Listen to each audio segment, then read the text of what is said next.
ನಮಸ್ಕಾರ ಎಲ್ಲರಿಗೂ. ಒಂದ್ಸಲ ಈ ವಿಧಾನದೊಳಗೆ ಗೋಧಿ ಉಂಡಿನ ಮಾಡ್ಕೊಂಡು ನೋಡ್ರಿ. ಭಾಳ ಅಂದ್ರೆ ಭಾಳ ಟೇಸ್ಟಿಯಾಗಿ ಬರ್ತಾವೆ ಮತ್ತು ಮಾಡೋದೂ ಅಷ್ಟು ಸಿಂಪಲ್ ಆಗೈತಿ ಮತ್ತು ಟೇಸ್ಟ್ ಕೂಡ ಅಷ್ಟು ಸೂಪರ್ ಆಗಿರ್ತೈತಿ ಅಂತ ಹೇಳ್ತೇನೆ ರೀ. ಬರೀ ಹಾಗಿದ್ರೆ ಈ ಅಂಟಿನ ಉಂಡಿನ ಯಾವ ರೀತಿ ಮಾಡೋದು ಅಂಥೇಳಿ ನೋಡೋಣ. ಈಗಿಲ್ಲೇ ಒಂದು ಕಡಾಯಿ ಒಳಗೆ ನಾನು ತುಪ್ಪನ ಹಾಕೇನಿ ರೀ. ಒಂದು ಅರ್ಧ ಕಪ್ ಆಗೋಷ್ಟು ಪೂರ್ತಿಯಾಗಿ ತುಪ್ಪ ಕಡಕ್ಕಾಗಿ ಬಿಸಿ ಆದಮೇಲೆ ಇದಕ್ಕೆ ನಾನು ಸ್ವಲ್ಪ ಅಂಟನ್ನ ಹಾಕ್ಕೊಂಡ್ಬಿಟ್ಟು ಫ್ರೈ ಮಾಡ್ಕೊಳತ್ತೇನೆ ರೀ. ಒಂದು 3 ಟೇಬಲ್ ಸ್ಪೂನ್ ಆಗೋಷ್ಟು ಅಂಟು ತೊಗೊಂಡನಿ. ನೀವು ಬೇಕಿದ್ರೆ ಹಾಕೋಬೋದು, ಬೇಡ ಅಂದರೆ ಸ್ಕಿಪ್ ಮಾಡ್ಬೋದು ರೀ. ಆದರೆ ಯಾರೆಲ್ಲ ಇನ್ನೂ ಹಾಕಿಲ್ಲಲ್ರಿ, ಒಂದು ಸಲ ಹಾಕಿಬಿಟ್ಟು ಉಂಡಿನ ಮಾಡ್ಕೊಂಡು ನೋಡಿರಿ. ಭಾಳ ಅಂದ್ರೆ ಭಾಳ ಟೇಸ್ಟಿಯಾಗಿ ಬರ್ತಾವೆ.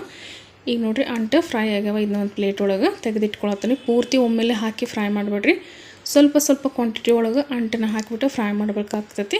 ಈಗ ನೋಡಿ ಇದು ಪೂರ್ತಿಯಾಗೆಲ್ಲ ಫ್ರೈ ಮಾಡಿ ಒಂದು ಪ್ಲೇಟ್ ಒಳಗೆ ತೆಕ್ಕೊಂಡನಿ.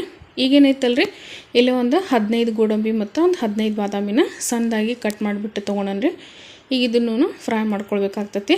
ಈಗ ಇವೆಲ್ಲ ಪೂರ್ತಿಯಾಗಿ ಫ್ರೈ ಆಗ್ಯಾವ್ರಿ. ಇದನ್ನು ತೆಗೆದು ಒಂದು ಪ್ಲೇಟ್ ಒಳಗೆ ತೆಗೆದಿಟ್ಕೊಳ್ಬೇಕಾಗ್ತೈತಿ. ಈಗ ನೋಡಿರಿ ಇದು ಪೂರ್ತಿಯಾಗಿ ಎಲ್ಲ ಫ್ರೈ ಆಗಿ ತೆಗೆದಾದ್ಮೇಲೆ ಇದ್ರೊಳಗೆ ಇರುವಂಥ ತುಪ್ಪನ ತೆಗೆದು ನಾನು ಒಂದು ಬಟ್ಲೊಳಗೆ ಇಟ್ಕೊಂಡ್ರಿ. ಈಗ ಇದೇ ಕಡಾಯಿ ಒಳಗೆ ನಾನು ಗೋಧಿ ಹಿಟ್ಟನ್ನ ಫ್ರೈ ಮಾಡ್ಕೊಳಕ್ಕಿದ್ದೇನೆ ರೀ. ಇಲ್ಲೇ 1.5 ಬಟ್ಲಾಗುವಷ್ಟು ನಾನು ಗೋಧಿ ಹಿಟ್ಟನ್ನ ತೊಗೊಂಡನಿ. ಗೋಧಿ ಹಿಟ್ಟು ಚಾನಿಸ್ಬಿಟ್ಟು ತೊಗೊಳ್ಬೇಕಾಗ್ತೈತೆ ರೀ, ಹಂಗೆ ಹಾಕ್ಕೊಳ್ಬೇಡ್ರಿ.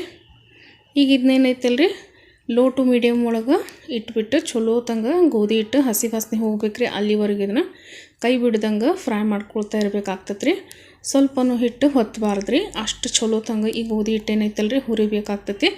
ಎಷ್ಟು ಚಂದ ಗೋಧಿ ಹಿಟ್ಟು ಹುರಿತೇವಲ್ರಿ ಅಷ್ಟು ಪೂರ್ತಿಯಾಗಿ ಹಸಿ ವಾಸನೆ ಹೋಗ್ತೈತಿ ಮತ್ತು ಉಂಡೆ ಟೇಸ್ಟೂ ಅಷ್ಟು ಸೂಪರಾಗಿರ್ತೈತೆ ರೀ.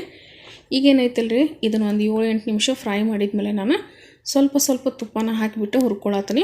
ಜಾಸ್ತಿನೂ ಒಮ್ಮೆ ಹಾಕಿಬಿಡ್ರಿ ತುಪ್ಪ. 1-2 ಟೇಬಲ್ ಸ್ಪೂನು 3 ಟೇಬಲ್ ಸ್ಪೂನ್ ಈ ರೀತಿ ತುಪ್ಪ ಹಾಕಿಬಿಟ್ಟು ಹುರ್ಕೊಳ್ಬೇಕಾಗ್ತೈತಿ. ಒಂದು ಸಲ ಈ ತುಪ್ಪ ಎಲ್ಲ ಪೂರ್ತಿ ಗೋಧಿ ಹಿಟ್ಟೊಳಗೆ ಮಿಕ್ಸ್ ಆದಮೇಲೆ ಮತ್ತು ಸ್ವಲ್ಪ ತುಪ್ಪನ ಹಾಕಿ ಹುರ್ಕೊಳ್ಬೇಕಾಗ್ತೈತೆ ರೀ. ಕೆಲವೊಬ್ರು ಏನು ಮಾಡ್ತಾರೆ, ಉಂಡೆ ಮಾಡ್ಬೇಕಂದ್ರೆ ಗೋಧಿ ಹಿಟ್ಟು ಹಾಕಿದ ತಕ್ಷಣ ಡೈರೆಕ್ಟಾಗಿ ತುಪ್ಪ ಹಾಕಿಬಿಟ್ಟು ಫ್ರೈ ಮಾಡ್ಕೊಳ್ತಾರೆ. ಇಲ್ಲ ಕೆಲವೊಬ್ರು ಹಂಗೆ ಒಣದ ಗೋಧಿ ಹಿಟ್ಟನ್ನ ಹುರಿದ್ಬಿಟ್ಟು ಉಂಡೆ ಕಟ್ಟಬೇಕಂದ್ರೆ ತುಪ್ಪ ಎಷ್ಟು ಬೇಕಂತ ಹೇಳಿ ನೋಡ್ಕೊಂಬಿಟ್ಟು ಹಾಕಿನೂ ಉಂಡೆ ಮಾಡ್ತಾರೆ. ಭಾಳ ಟೈಪ್ ಒಳಗೆ ಉಂಡೆ ಮಾಡ್ತಾರೆ. ಆದರೆ ನಾ ಯಾವಾಗಲೂ ಉಂಡೆ ಮಾಡಿದರೆ ಗೋಧಿ ಹಿಟ್ಟೊಳಗೆ ಇದೇ ರೀತಿಯಾಗಿ ಮಾಡ್ಕೊಳ್ತೇನೆ ರೀ. ಈಗ ನೋಡಿರಿ ಪೂರ್ತಿಯಾಗಿದೆಲ್ಲನೂ ಮಸ್ತಾಗಿ ಗೋಧಿ ಹಿಟ್ಟು ಹುರಿದೈತಿ. ನೋಡ್ತಿರ್ಬೋದು ರೀ, ಕಲರ್ ಕೂಡ ಎಷ್ಟು ಮಸ್ತಾಗಿ ಬಂದೈತಿ, ಲೈಟ್ ಗೋಲ್ಡನ್ ಕಲರ್. ಈ ರೀತಿಯಾಗಿ ಗೋಧಿ ಹಿಟ್ಟನ್ನ ಹುರ್ಕೊಳ್ಬೇಕಾಗ್ತೈತೆ ನೋಡಿರಿ. ಉಂಡೆ ಮಾಡ್ಬೇಕಂದ್ರೆ ಟೋಟಲಾಗಿ ಒಂದು 15-20 ನಿಮಿಷ ಗೋಧಿ ಹಿಟ್ಟನ್ನ ಹುರ್ಕೊಂಡ್ರಿ. ಗ್ಯಾಸ್ನ ಲೋ ಫ್ಲೇಮ್ ಒಳಗೆ ಇಟ್ಕೊಂಡ್ಬಿಟ್ಟು ಅಂತ ಹೇಳ್ತಾನೆ. ಈಗ ಇದು ಪೂರ್ತಿಯಾಗಿ ಫ್ರೈ ಆಗೈತಿ. ಗ್ಯಾಸ್ ಫ್ಲೇಮ್ನ ಆಫ್ ಮಾಡಿದ್ದನ್ನು ಪೂರ್ತಿಯಾಗಿ ತಣ್ಣಗಾಕ ಬಿಟ್ಟೇನೆ ರೀ. ಈಗ ನೋಡ್ತಿರ್ಬೋದು ರೀ, ಗೋಧಿ ಹಿಟ್ಟು ಪೂರ್ತಿಯಾಗಿ ತಣ್ಣಗಾಗೈತಿ. ನಾವು ಕೈಯಿಂದ ಮುಟ್ಟಿದ್ರೆ ನಮ್ಗೆ ಸ್ವಲ್ಪನೂ ಬಿಸಿ ಹತ್ತಬಾರ್ದು ರೀ, ಅಷ್ಟು ಇದನ್ನು ತಣ್ಣಗೆ ಮಾಡ್ಕೋಬೇಕಾಗ್ತೈತಿ. ಈಗೇನೈತಲ್ರಿ, ಇಲ್ಲಿ ಒಂದು ಮಿಕ್ಸಿ ಜಾರ್ ತೊಗೊಂಡ್ರಿ. ಇದ್ರೊಳಗೆ ನಾನು ಹುರಿದಿರೋಂಥ ಗೋಧಿ ಹಿಟ್ಟನ್ನ ಹಾಕ್ಕೊಳತ್ತೀನಿ. ಸ್ವಲ್ಪ ಕ್ವಾಂಟಿಟಿ, ಪೂರ್ತಿ ಇಲ್ಲ ರೀ, ಒಂದು ಅರ್ಧ ಹಾಕಿದ್ರೆ ಸಾಕು. ಈಗ ಇದಕ್ಕೆ ನಾನು ಬೆಲ್ಲ ಹಾಕ್ಕೊಳತ್ತೀನಿ. 1.5 ಕಪ್ ಗೋಧಿ ಹಿಟ್ಟಿಗೆ 1 ಕಪ್ ಆಗೋಷ್ಟು ಬೆಲ್ಲ ಹಾಕ್ಕೊಂಡನಿ. ನೀವು ಬೇಕಿದ್ರೆ ಸಕ್ಕರೆ ಕೂಡ ಹಾಕ್ಕೊಂಡು ಮಾಡ್ಕೊಳ್ಬೋದು ರೀ. ಪುಡಿ ಇತ್ತಂದ್ರೆ ಡೈರೆಕ್ಟಾಗಿನ ಹಾಕಿ ನೀವು ಉಂಡೆ ಕಟ್ಕೊಳ್ಬೋದು ರೀ. ಇಲ್ಲ ಸಕ್ಕರೆ ಹಾಕ್ತೇನೆ ಅಂದ್ರೆ ಸಕ್ಕರೆನೂ ಹಾಕಿ ರುಬ್ಕೊಳ್ಬೋದು ರೀ. ಇಲ್ಲೇ ನಾನು ಬೆಲ್ಲ ಹಾಕ್ಕೊಂಡನಿ. 1.5 ಕಪ್ಪಿಗೆ ಹಿಟ್ಟಿಗೆ 1 ಕಪ್ ಆಗೋಷ್ಟು. ನಿಮ್ಗೆ ಸ್ವೀಟ್ಗೆ ಎಷ್ಟು ಬೇಕಂತ ಹೇಳಿ ನೋಡ್ಕೊಂಬಿಟ್ಟು ಹಾಕ್ಕೊಳ್ಬೋದು ರೀ. ಈಗೇನೈತಲ್ರಿ, ಇದನ್ನು ನಾನು ಪಲ್ಸ್ ಮೋಡ್ ಒಳಗೆ ರುಬ್ಕೊಂಬಂದನಿ. ಈಗ ನೋಡಿರಿ, ಇದು ಪೂರ್ತಿಯಾಗಿ ಬೆಲ್ಲ ಎಲ್ಲ ಪೌಡ್ರ್ ಆಗೈತಿ. ಈಗ ಇದನ್ನು ಕಡಾಯಿ ಒಳಗೆ ಟ್ರಾನ್ಸ್ಫರ್ ಮಾಡ್ಕೊಳತ್ತೀನಿ. ಒಂದು ಸಲ ಈ ವಿಧಾನದೊಳಗೆ ಗೋಧಿ ಉಂಡೆ ಮಾಡ್ಕೊಂಡು ನೋಡಿರಿ, ಭಾಳ ಅಂದ್ರೆ ಭಾಳ ಇಷ್ಟಪಡ್ತೀರಿ ನೀವು ಅಂತ ಹೇಳ್ತೀನಿ. ಇದನ್ನು ಒಂದು ಸಲ ಮಿಕ್ಸ್ ಮಾಡ್ಕೊಳತ್ತೀನಿ. ಈಗೇನೈತಲ್ರಿ, ಇದನ್ನು ಮಿಕ್ಸ್ ಮಾಡಿದ್ಮೇಲೆ ಫ್ರೈ ಮಾಡಿಟ್ಟಿರೋಂಥ ಡ್ರೈ ಫ್ರೂಟ್ಸ್ ಇತ್ತಲ್ರಿ ಅದನ್ನು ಹಾಕ್ಕೊಳತ್ತೀನಿ. ನೀವು ಹಂಗನೂ ಮಾಡ್ಕೊಳ್ಬೋದು ರೀ. ಆದರೆ ಡ್ರೈ ಫ್ರೂಟ್ಸ್ ಹಾಕಿದ್ರೆ ಏನೈತಲ್ರಿ, ಉಂಡೆ ತಿನ್ನಬೇಕಾದ್ರೆ ನಡು ಸಿಗ್ತಾವಲ್ರಿ ಡ್ರೈ ಫ್ರೂಟ್ಸ್, ಆವಾಗ ಉಂಡೆ ಟೇಸ್ಟ್ ಇನ್ನೂ ಸೂಪರ್ ಅನ್ನಿಸ್ತೈತೆ ಅಂತ ಹೇಳ್ತೀನಿ. ಈಗೇನೈತಲ್ರಿ, ಅಂಟು ಫ್ರೈ ಮಾಡಿಟ್ಟಿದ್ವಲ್ರಿ ಅದನ್ನು ಡೈರೆಕ್ಟಾಗಿ ಹಂಗೆ ಹಾಕ್ಬಿಡ್ರಿ. ಸ್ವಲ್ಪ ಈ ರೀತಿ ಲೈಟಾಗಿ ಕ್ರಷ್ ಮಾಡಿಬಿಟ್ಟು ಹಾಕ್ಕೊಳ್ರಿ. ಯಾರೆಲ್ಲ ಚಾನಲ್ ಹೊಸದಾಗಿ ನೋಡತ್ತೀರಿ, ದಯವಿಟ್ಟು ಚಾನಲ್ ಸಬ್ಸ್ಕ್ರೈಬ್ ಮಾಡ್ಕೊಂಡು ನೋಡಿರಿ. ವಿಡಿಯೋ ಇಷ್ಟ ಆದರೆ ಒಂದು ಲೈಕ್ ಕೊಟ್ಟು ಸಪೋರ್ಟ್ ಮಾಡಿರಿ ಅಂತ ಹೇಳ್ತೀನಿ. ನಿಮ್ಮ ಫ್ಯಾಮಿಲಿ ಫ್ರೆಂಡ್ಸ್ ಜೊತೆ ವಿಡಿಯೋಗಳನ್ನ ಆದಷ್ಟು ಶೇರ್ ಮಾಡಿಕೊಡ್ರಿ. ಈ ಮುಖಾಂತರ ನಮ್ಮ ಚಾನಲ್ಗೆ ಇನ್ನೂ ಹೆಚ್ಚಿನ ಸಪೋರ್ಟ್ ಮಾಡಿರಿ ಅಂತ ಕೇಳ್ತೀನಿ. ಈಗೇನೈತಲ್ರಿ, ಇದಕ್ಕೆ ಒಂದು 5-6 ಏಲಕ್ಕಿನ ಸಣ್ಣದಾಗಿ ಪುಡಿ ಮಾಡಿಬಿಟ್ಟು ಸೇರಿಸ್ಕೊಂಡನಿ.